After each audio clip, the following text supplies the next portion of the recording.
皆さんこんにちは、アキヤです。僕は今アメリカのサンフランシスコに来ております。アップルイベントにね招待していただき参加してきましたので、今回の新製品イベントについて実機のハンズオンを行った上での徹底的にね今わかる時点でのレビューをお届けできればなと思っております。今回発表された iPhone や Apple Watch、AirPods など全てチェックしてきましたので、実際の質感とかデザインとか前のモデルからどう変わったのかとかね、あらゆる側面でねお話しできるかと思いますので、ぜひ最後までねご覧いただければ嬉しいなと思っております。まずはやっぱり iPhone Air です。これですね iPhone17 Air ではなくて iPhone Air なんですよ。はい、新しいね命名規則ではあるんですが、今まであった iPhone プラスのシリーズですね、少し大きめの、無印ラインのものが、廃止となりまして Air シリーズというものが新たにね生まれ変わりました。デザインはこのような形で、カラーはスペースブラック、クラウドホワイト、ライトゴールド、スカイブルーの質感という風になっております。でこの iPhone Air に関してはもう本当に細くてめちゃくちゃねこう高級感がありました。特にねサイドの部分ですね、ちょっとここは結構つるっとした、光のあるテカリのあるね質感になってるんですけれども、この側面が非常に高級感がありまして、厚さも 5.6mm というね非常にね薄いデザイン仕様になっております。でサイズとしては16プラスとかのモデルよりも少し小さくなっていて、重量がなんと 165g なんですよ。これめちゃくちゃ軽くて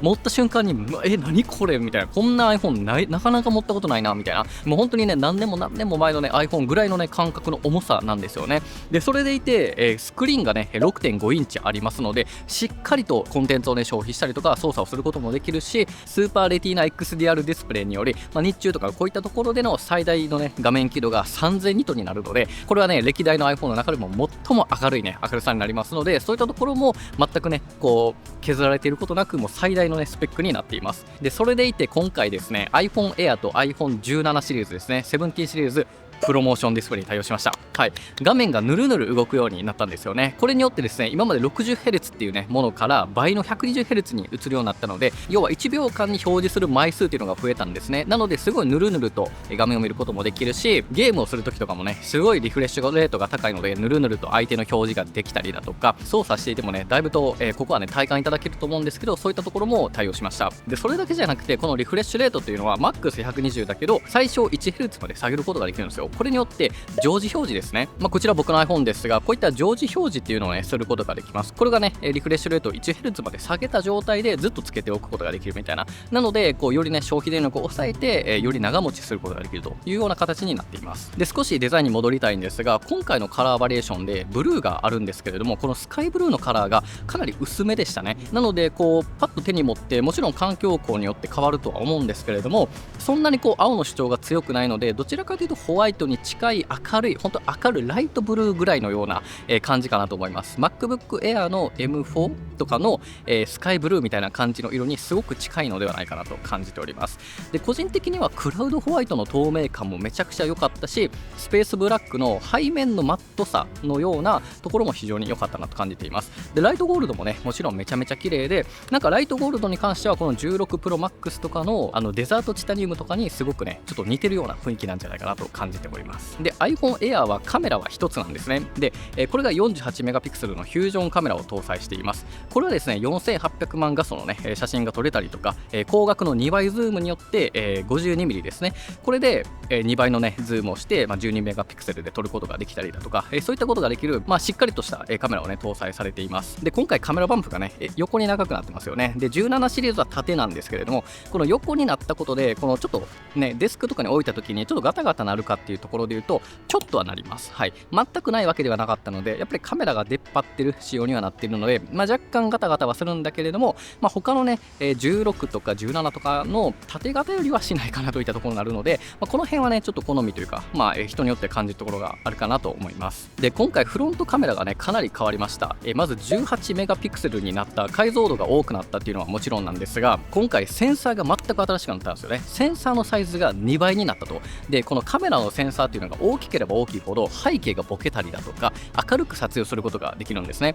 このねカメラも 35mm のフルサイズカメラっていう撮ってるので、背景もめちゃボケてるじゃないですか。こういうカメラのセンサーって非常に大事で、このセンサーのサイズが2倍になったことによって光を取り込む量もかなり多くなったと。それによって画質がめちゃくちゃ綺麗になってました。で今回のセンサーがですねちょっと変わったスクエアサイズのセンサーになっています。今まではですね3対4、4対3かなのセンサーの大きさになるんですけど、スクエアでもともとセンサーを搭載していることによって、それこそ9対16の縦とかちょっと横長のね4対3とかに、いろいろとねリサイズしやすくなったということになります。これによって縦でカメラを持ってるのに横の写真が撮れるんですよ。これやばくないですか？しかもそこから拡大をすることができたりだとか、あとはね、自分だけを撮るときは勝手に縦に戻すねオートのモードがあったりとかで、非常にねこれ使いやすかったです。これはねもうめちゃくちゃいいですよ。でやっぱりね18メガピクセルっていうところで画質はかなりね向上してるような感じがするし、本当に気軽にね縦で撮れるっていうこの楽さはマジでね良かったです。でしっかりとねフロントカメラでも手ブレ補正が効きますので、アクションモードでね、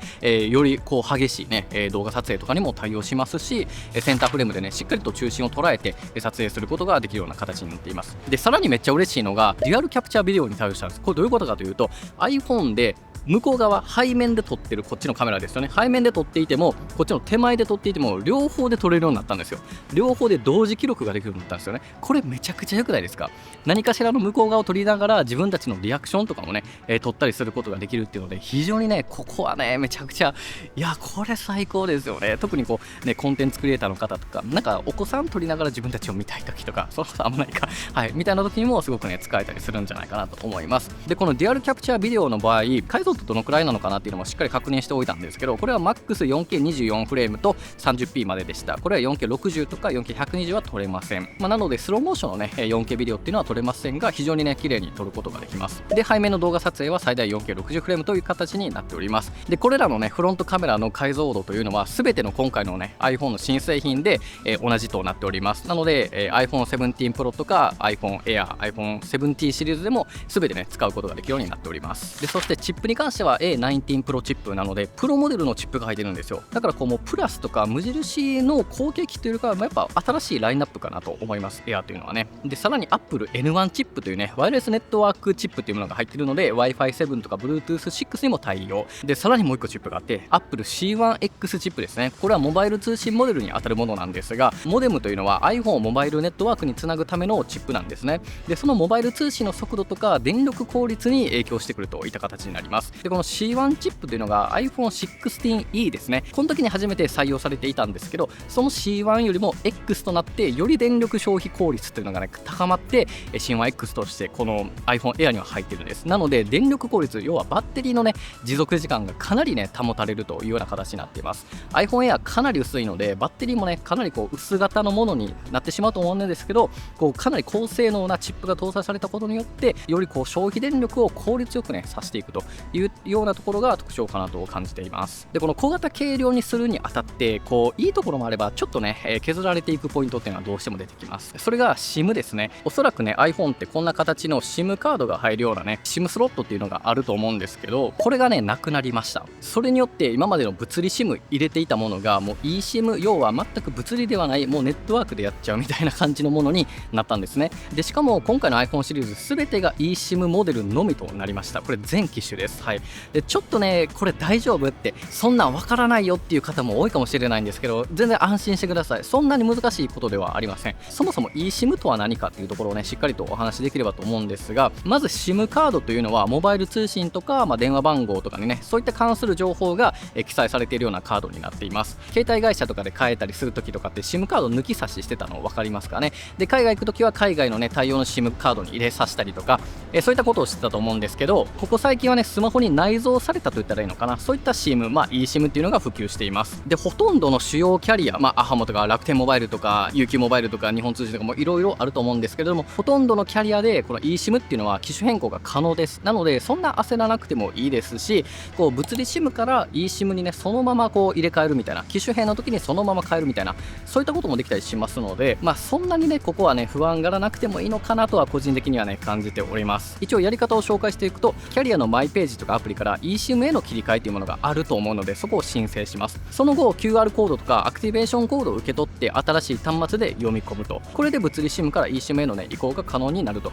いった形ですね。 iPhone11 以降であれば eSIM クイック転送というのがあるので簡単に乗り換えることもできるし、まさにね今僕アメリカでね eSIM を使って電波を受信して、ネットワークに接続しているといった形ですね。ただ一応注意点もあって、機種変更の際にですね、この SIM をね誤って削除してしまうと再発行がね必要な時とかに、すごい時間がかかったりしてしまう可能性もあるし、キャリアによっては手数料が発生する可能性もあります。大手3大キャリアは4000円前後とのことですね。なので間違えないようにしましょう。あとは2021年10月以前のスマホでは SIM ロックの解除がね必要な場合もあったりはするので、ちょっとこの辺はねややこしいんですが、一応ねお使いのキャリアで確認していただければなと思います。でバッテリーはビデオ再生最大27時間、 iPhone Air マグセーフバッテリーパックを使用すれば最大40時間のビデオ再生ができますと。このモバイルバッテリーもめちゃめちゃ薄型で非常に軽くて使いやすいなというふうに感じました。ただ値段が15,800円と、それなりに高いというのと、最大 65% の追加充電が可能であるといった形になっているので、フル充電はできないですよね。であと iPhone Air のみにしか対応していないというのも注意にはなります。最大出力が 12W、 有線充電も同時に行うと高速充電が可能にはなっています。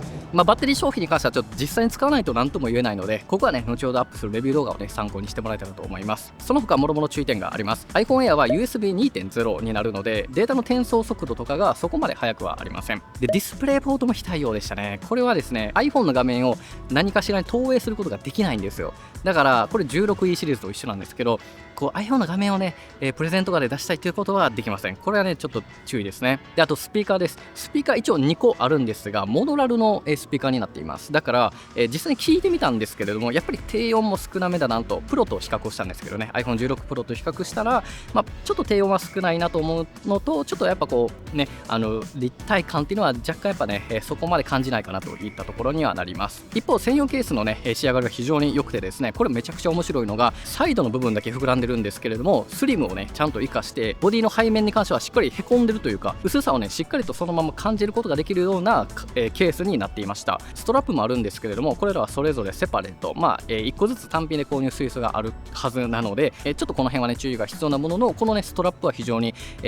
サイズ調整もしやすくねめちゃくちゃいいかなと思います。ストレージは 256GB、512GB、1TB になります。で価格が159,800円からとなります。これが iPhone Air ですね。僕はちょっとねこの最後に言ったね、注意点はあるものの、でもこの iPhone はね非常に魅力的だなと感じるようなものだったなと感じております。それでは iPhone17 を見ていきましょう。まずはデザインとカラーについてです。カラーはブラック、ホワイト、ミストブルー、セージ、ラベンダーの5色展開となっております。第一印象としては iPhone16 シリーズよりも色が薄くなったなと感じました。特にブルーですね。16シリーズウルトラマリンがあったと思うんですけど、あのブルーの色の濃さに比べて今回のねミストブルーの方がかなり色がね薄くなってるような感じがしました。正直どれもめちゃくちゃいいなと思ったんですが、僕はねやっぱグリーンがすごくね可愛くていいなと思いましたね。ちょっとこの黄緑っぽいような色って意外と今までなかったなと思いますし、16シリーズのねティールのようなちょっと青みも入っていないような、オレンジとか青みが入ってないようなグリーンっぽいカラーなんで、若干黄色が入ってそうな色ではあるんですけれども、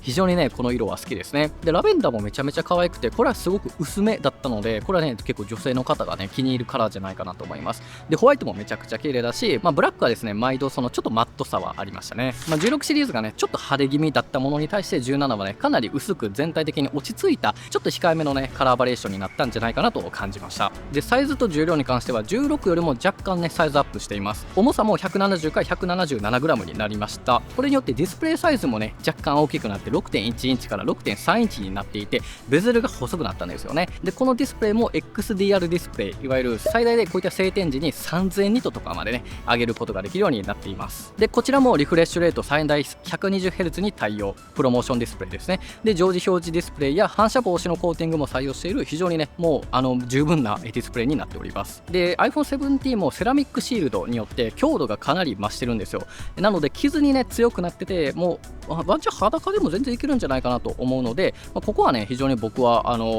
安心できるような強度になってるんじゃないかなと僕的には感じております。でカメラ性能に関しては標準のカメラはそのままで、超広角の方ですね、超広角のカメラが12メガピクセルから48メガピクセルに、4倍のね大幅進化を遂げています。これによって、超広角でもね非常に綺麗な画質、iPhone16 Pro から対応していたね超広角の、48メガピクセルに対応しましたので、ここはもうめちゃめちゃナイスですよね。でそれに踏まえてフロントカメラですね、 iPhone Air と同じねフロントカメラ18メガピクセルセクエアセンサーとかデュアルキャプチャーが可能とか、そういったものは全てこちらも適用しています。でスペックに関しては A19 チップと Apple N1 ワイヤレスネットワークチップが搭載、ストレージは 256GB と 512GB が選択可能です。でバッテリーは最大30時間の微量再生です。で急速充電が非常に良くなってて、わずか20分で 50% 程度充電することができるので、めちゃくちゃね急速な充電が可能なので、ここも非常にいいところですよね。で価格は12万9800円からとなっております。これ実質安くなっていまして、 iPhone 16の 256GB ですね、同じ容量の場合販売時の価格が13万9800円からだったんですよ。なので、